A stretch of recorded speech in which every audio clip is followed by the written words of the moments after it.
Hi, everyone. Thank you so much for being here tonight. I'm Joanne Lafrac. I'm Site Santa Fe's Director of Education and Curator of Public Practice. And thank you again for joining us this evening. Site Santa Fe is the Contemporary Art Museum across the street from the Farmers Market here in the rail yard. And we are now allowed to be open, so feel free to come and visit us. We have time ticket entry, and our current exhibition is called Displaced. And so we would love to join you in the museum as well.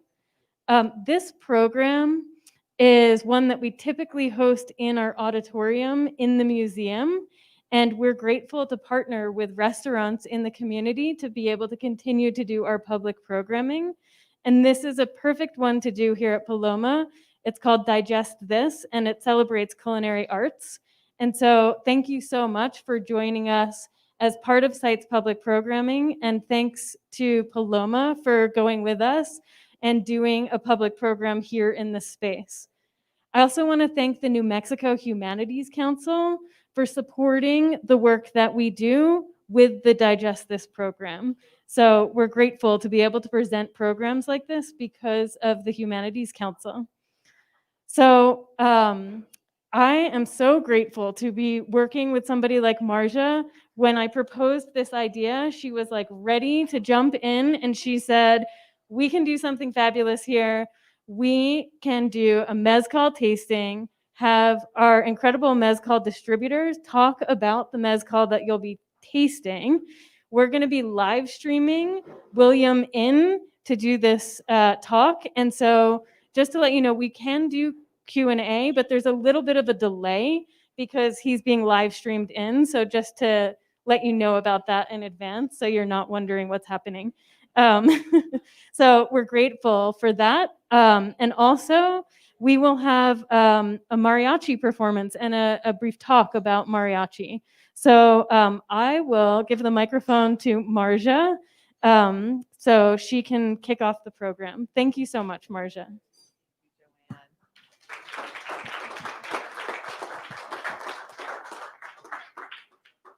I am so filled with gratitude for everyone who supports independent restaurants and independent art museums. So thank you so much for all of your support during this kind of odd time we've had that has been full of sorrow and also full of beauty. And I think this is some beauty that we're going to enjoy this evening. And I thank you so much for coming. We're about to serve you some beautiful tostadas to start, and then we're going to bring our mezcal around. And tonight we are going to experience an artisan mezcal from Rey Campero, which is one of my favorites. And you have some tasting notes in front of you where you can mark your favorites or, discuss them and see which one wins. But William Scanlan, who is going to be live streamed in, is sort of a mezcal god, and he has a lot of beautiful things to say about mezcal and how it interacts with folk art. He calls it folk art in a bottle, which I think is a lovely way to experience mezcal. And I also want to say there's some familiar faces here, people who've contributed to this meal in ways that you're going to experience in just a moment.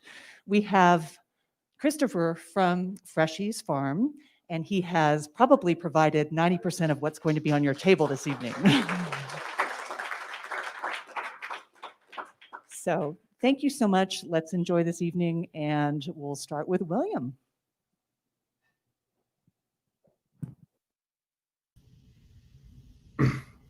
Hey, good evening. I'm William Scanlan, heavy metal premium imports, very small import company based out of Austin, Texas, representing beautiful family-owned brands like Rey Campero that you'll be tasting tonight. The Espadín is in the cocktail that I believe you guys were served.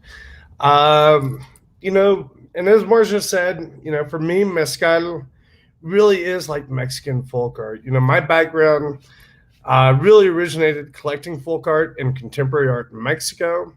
And when I discovered mezcal, I began to realize the similarities and the parallels in between, different mezcal producers, just like you might have between different artesanos who make alebrijes or tapetes in Teotitlán del Valle. But, for me, mezcal really is an expression of each maestro mezcalero. Here we're going to be tasting mezcales from Rey Campero. The maestro mezcalero is Rómulo Sánchez. It's coming from a little village called Candelaria, Yegolé. Yegolé is about 2.5 hours from the city of Oaxaca, but it's only 74 miles. So, we're going through this very treacherous mountain terrain to get back there. Very, very slow going, and you really don't even want to be going out there at night. But, the area is very dry and arid. These agaves mature at pretty quick rate. The name Rey Campero, king of the countryside, and the reason they decided to call the family brand Rey Campero is because they primarily work with wild agaves. You guys will be tasting the Tobalá, Madrecuiche, and Tepestate. Those are all going to be wild agaves from this microclimate, which is Yegolé. The Espadín is going to be a cultivated agave. And so, we'll kind of bounce through some of these and talk about them. But, the Sanchez family, most importantly, because this is a family-owned brand,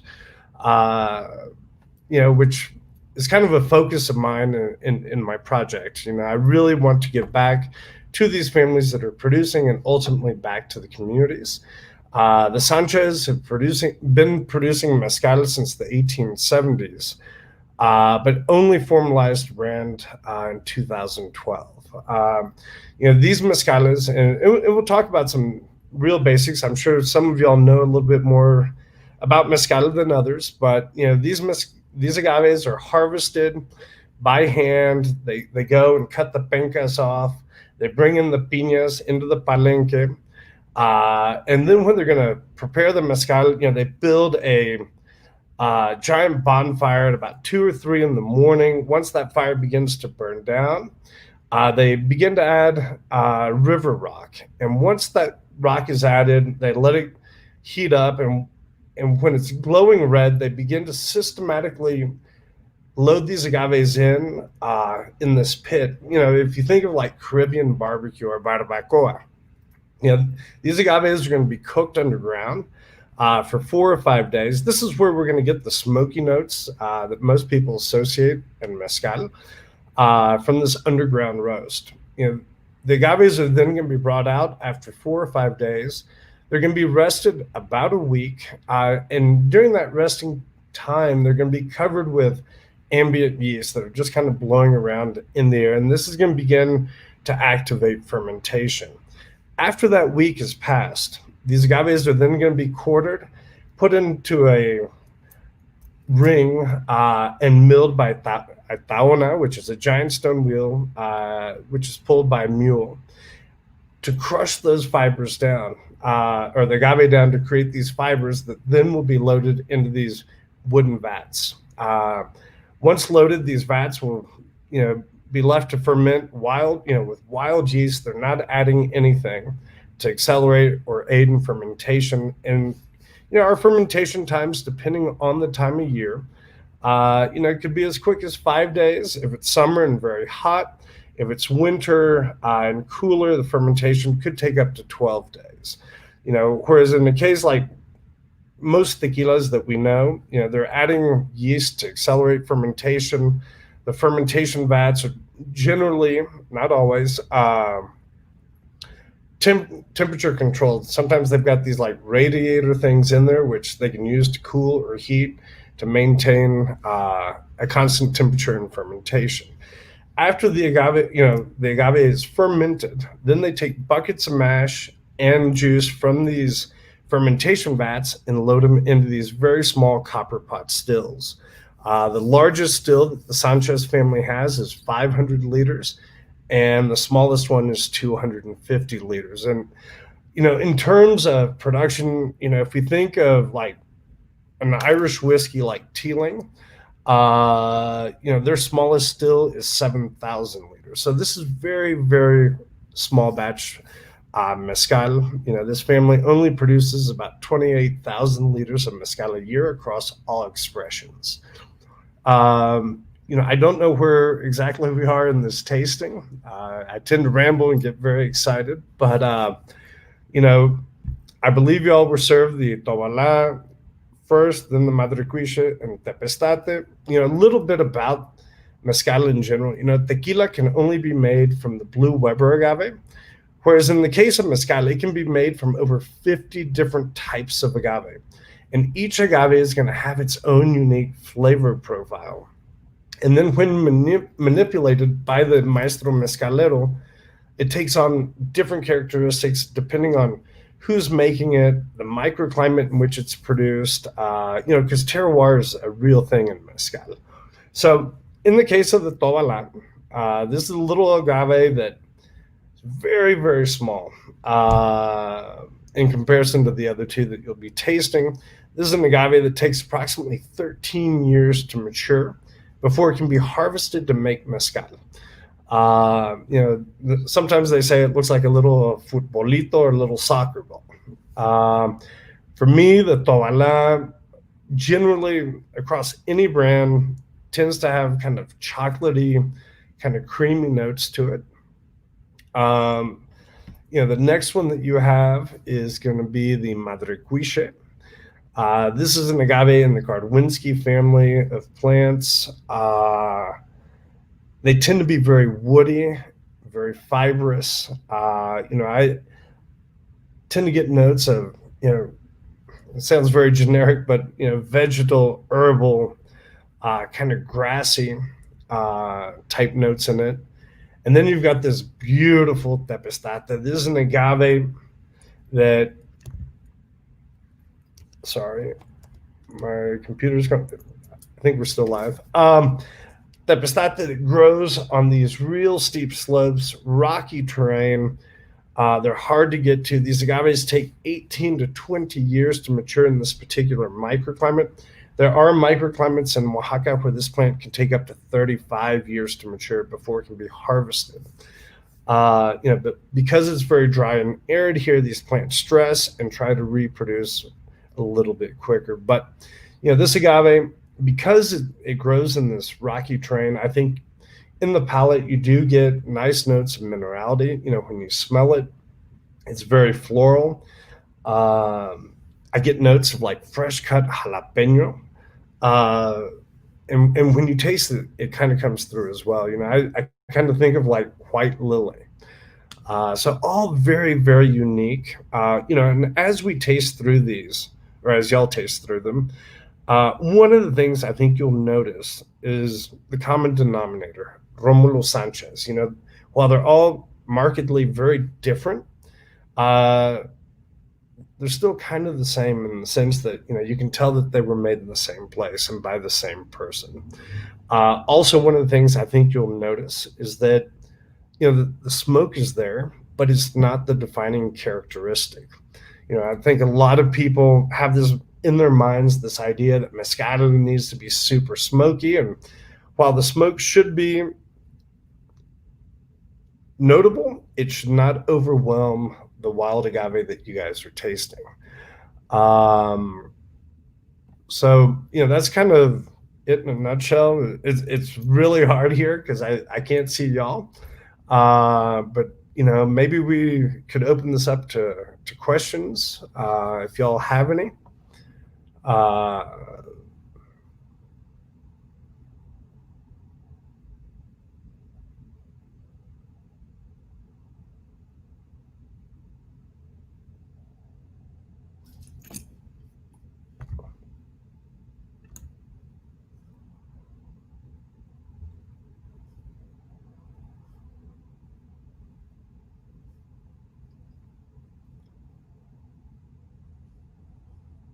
So I can't tell if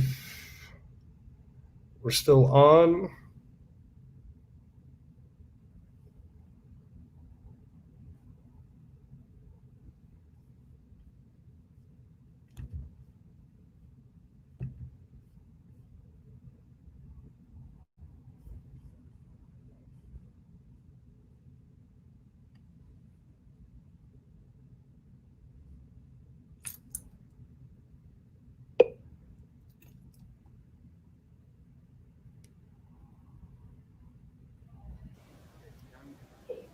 Now he can hear me? Can Yeah, you hear me now, William? I can hear you now. Now he can hear me? Can you hear me now, William? Yep, I can hear you. Okay, good. So the question is about trimming the plant. That how much of the plant do you trim to keep alive? So the question is about trimming the plant. That how much of the plant do you trim to keep alive? Or does the plant just die? Yeah, so when the plant hits maturity, it's when they decide to either let it flower so that they can collect the seed. Biodiversity and sustainability is a huge thing. Most agaves have clonal shoots that come off the root system. Those are going to be identical in DNA to the mother plant, which, if we clone these things over and over and over, bad business in terms of biodiversity. And ultimately, we begin to lose flavor in these plants over time. I mean, not to bash tequila, but because it has to be 100% blue Weber agave, I think that, one of these plants tend to be much weaker and much more susceptible to disease. So if you have something that comes and attacks your field, you're probably going to lose it also. In the case of mezcal, I'm a huge proponent of letting these agaves flower so that you can collect the seeds. You could potentially end up 10,000 viable seed if you know what you're doing as far as germination. So the maestro mezcalero has a decision to make. As at the end of the lifetime of this plant, it begins to throw up this flower stalk, and the maestro has to decide if he's going to let it flower to be able to collect seed, or if he's going to cut it. They call it capon. Essentially, they're castrating the plant, and they can leave certain varietals or species of plants alive in the ground for up to 2 years, generally in Oaxaca, before having to harvest it. And so, to answer the question a little bit more here, when they decide to harvest the plant, they actually just they take the entire agave, and it starts off with them cutting off the pencas. Depending on the type of agave, in the case of Tobalá, they're short little pencas, kind of wide, large teeth, nice spinal tip. In the case of the Kardwinskis, like Madrequisha, they're going to be very narrow and short, but you have to remove these because one, they're not going to yield any flavor, and often provide bitterness in the mezcal. So they basically remove all the leaves, then cut the plant out of the ground, and then transport that back. And so, they're harvesting the entire plant. So basically, if they leave it capon, they can, depending on the species, they can leave the plant alive up to 2 years, which after a certain period of time, it will either dry up or be attacked by the picudo, which is like a little beetle that somehow remarkably senses when these agaves are mature, and they come in and eat them. Or you can let them flower, collect the seed, but all the energy in that plant goes to the last stage of life, which is reproduction. They put on these beautiful yellow flowers in many cases, thousands of them, and they're cross-pollinated by bats primarily. These bats, even though there are thousands of flowers on a plant, will come in, get the nectar from one, get covered in pollen, fly around and bounce from different agaves. They won't just jump from flower to flower. And so they're spreading that nectar around. These bats will fly up to 60 miles in one evening, like a 60-mile radius in one evening, just kind of bouncing around. So, once the plant, has been cross-pollinated, it puts on these seed pods with, up to 10,000 little seeds, and then ultimately it dries up and dies. So, we're not really, when we think of grapes, you go in and get your annual harvest, you pull the grapes off, and next year you hope it reproduces if you haven't had a freeze or whatnot. This is a one-time deal. Which also makes mezcal very unique. When we think about whiskeys or other spirits that use grains, they're harvesting these things every 6 months or maybe once a year. This is one shot, so again, the time to maturity in the case of like the Tepestata, 18 to 20 years, Tobalá, 13, or the Madrequisha, 8 to 10 years, like it's a one-time deal. These plants get harvested, and you really need to collect the seed to propagate these things responsibly.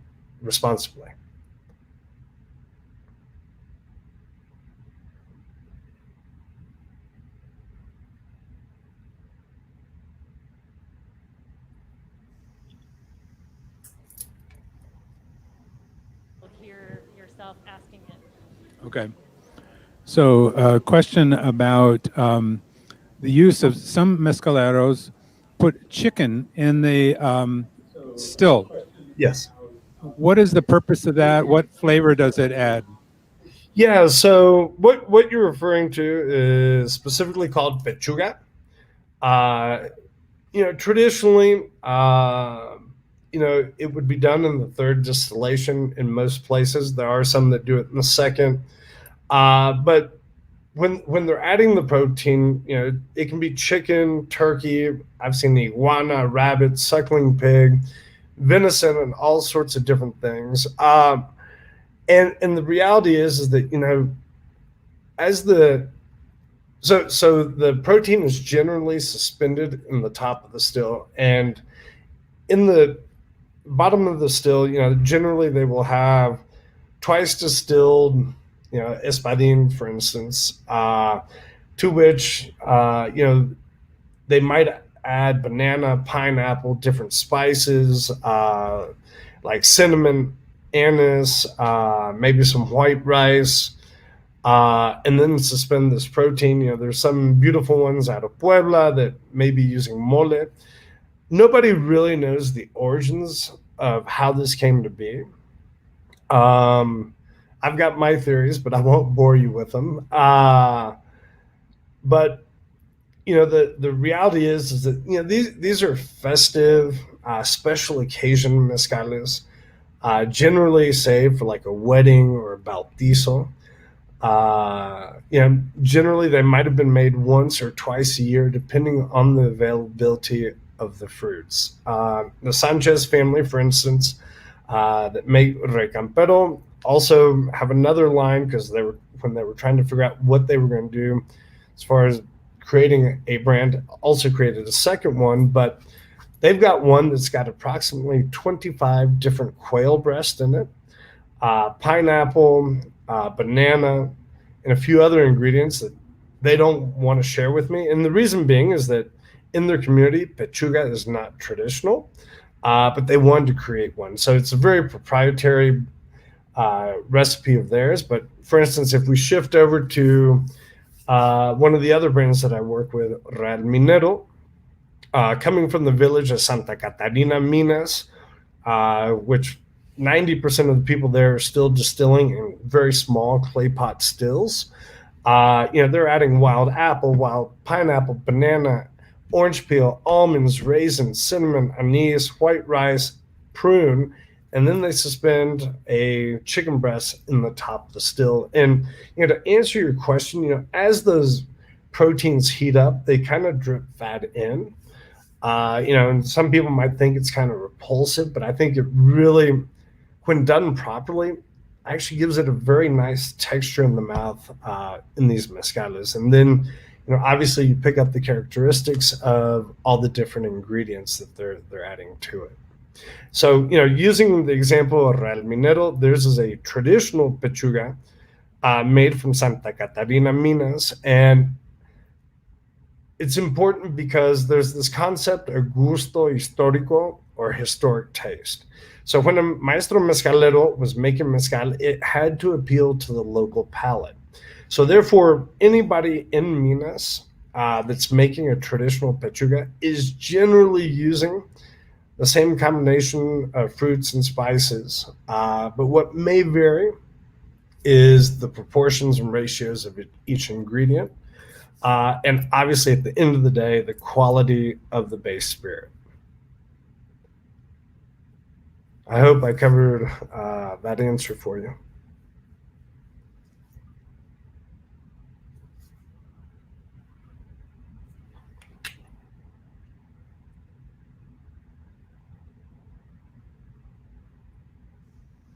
Thank you so much, William, for your time. We really appreciate it. Yeah, Everybody's thank y'all. applauding you. Hey, I hope you all have a wonderful evening, and I'm very sorry that I couldn't be there in person. Really appreciate it. Everybody's applauding you. Hey, I hope you all have.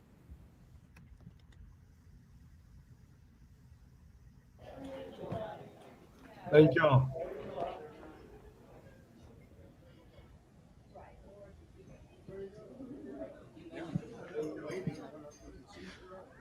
Okay, everybody. I want to introduce my dear friend Stewart Ottersberg to you.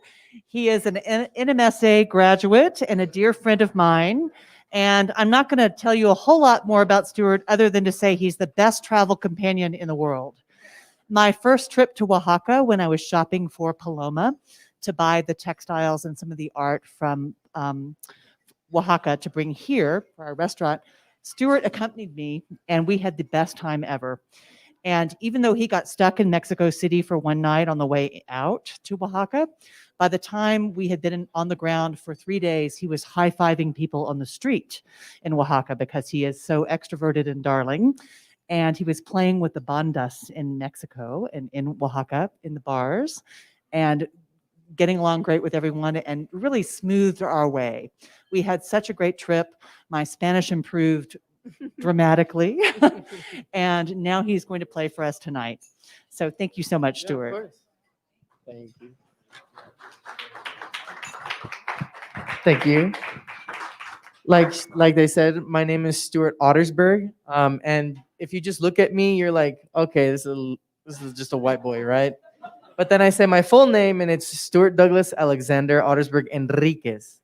So once we get to that last one, then people are like, oh, okay. So my dad is originally from Lincoln, Nebraska, and my mom is from Hermosillo, Sonora, Mexico, which is about 4 hours south of Tucson. I grew up here in Santa Fe on the south side on Agua Fria right before getting to Lopez Lane. And so I was growing up the only white kid that was in all of my classes in school. And I've just been always surrounded in Mexican culture. And so I remember on my 3rd or 4th birthday, I was in Hermosillo, and my aunt gave me a CD of Pedrito Fernandez. And she told me, it's like, one day I want you to sing me a song. So I was like, okay. And like, I listened to it on repeat. And like, I told my mom, hey, like, I want to get into mariachi. So by the time I was 10 years old, I was already in a professional gigging mariachi. And so this is my instrument of choice for mariachi. It's called a vihuela. It's tuned almost like a guitar. It's tuned like a guitar, just in different octaves. And it's missing the low E string. And it sounds, I like to compare it to the ukulele. I say it's the Mexican ukulele. So when you hear that, it sounds interesting, but it's really cool. And in mariachi, there are no percussion instruments. There's no drums, no congas, no nothing. And so you get all the percussion and the rhythm from the vihuela by doing different techniques with your fingernails and hitting the strings with the palm of your hand. But it's a really neat instrument. And that's how I started with mariachi. Then I ended up going to school in Oklahoma City. I went to Oklahoma City University, studied, I got my bachelor's of music and vocal performance. And while I was there, I was also with a couple different professional groups. I was a part of Mariachi Orgullo de América de Oklahoma City. And I was also in Banda Gabachos. And I was playing the trumpet and the A-flat horn in that as well. But enough of me talking. I'll give you guys a couple songs and I'll let you guys enjoy your music. I mean, your dinner.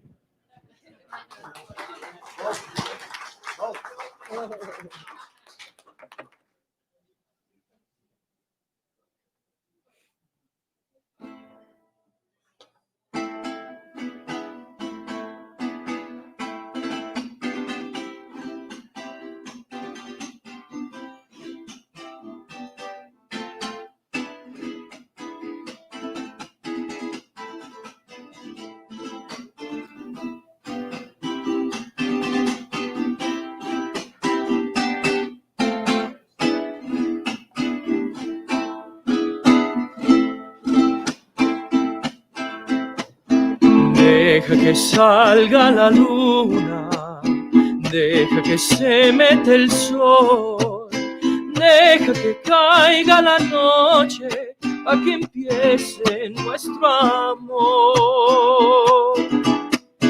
Deja que las estrellitas me llenen de inspiración para decirte cositas muy bonitas, corazón. Yo sé que no hay en el mundo amor como el que me das, y sé que noche con noche va creciendo más y más. Y sé que noche con noche va creciendo más y más.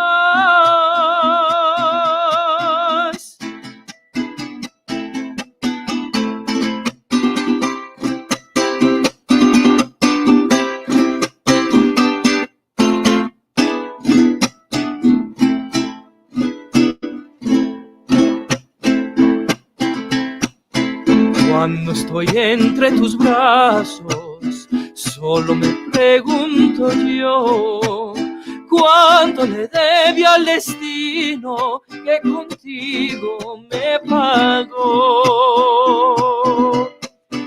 Por eso es que ya mi vida toda te la entrego a ti, tú que me diste un beso, lo que nunca te pedí.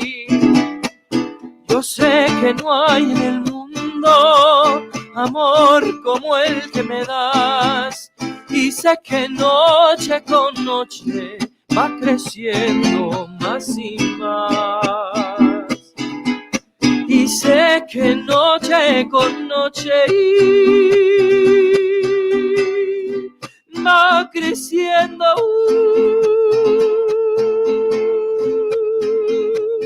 más y más.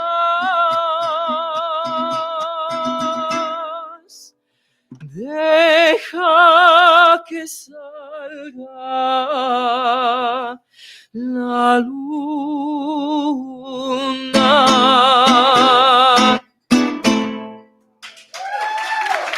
Thank you so much.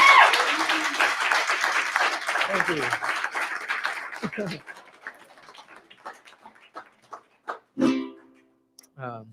The next song I'll be singing is Acá Entre Nos.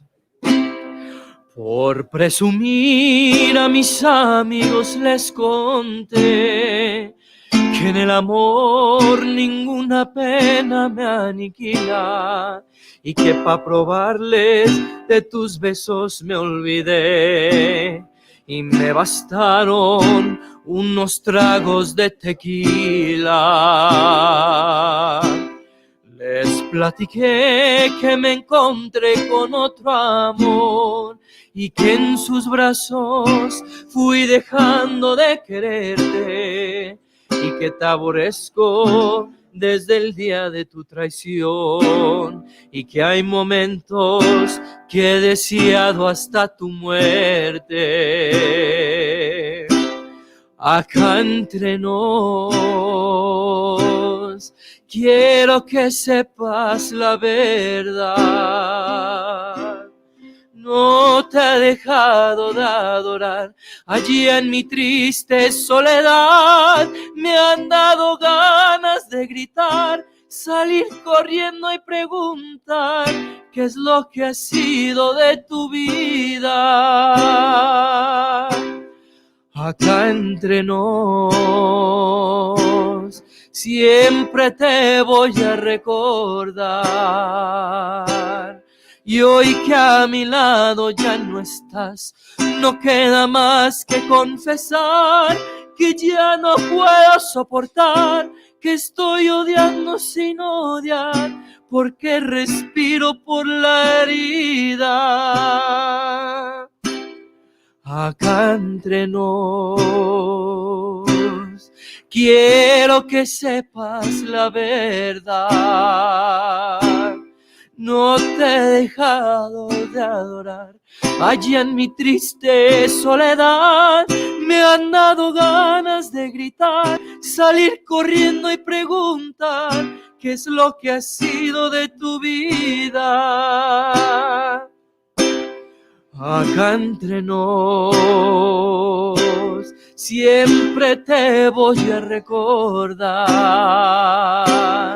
Y hoy que a mi lado ya no estás, no queda más que confesar que ya no puedo soportar, que estoy odiando sin odiar, porque respiro por la herida.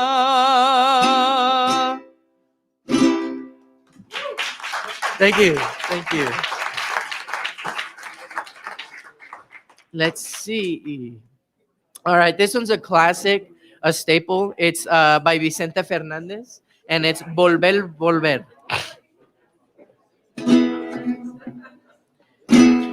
Este amor apasionado anda todo alborotado por volver.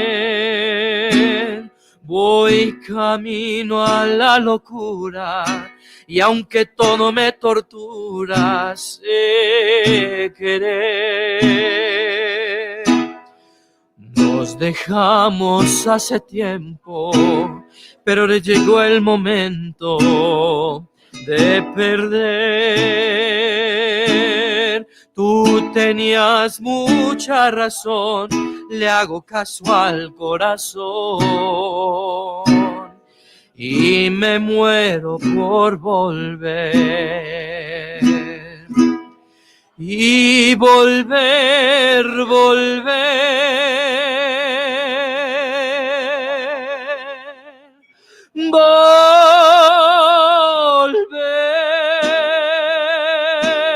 a tus brazos otra vez. Llegaré hasta donde estés, yo sé perder, quiero volver, volver, volver. Nos dejamos hace tiempo, pero llegó el momento de perder. Tú tenías mucha razón, le hago caso al corazón y me muero por volver. Y volver, volver, volver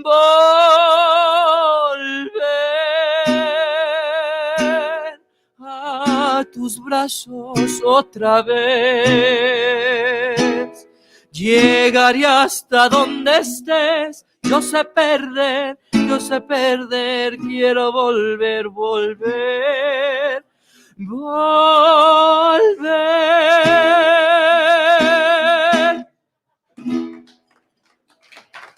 Thank you.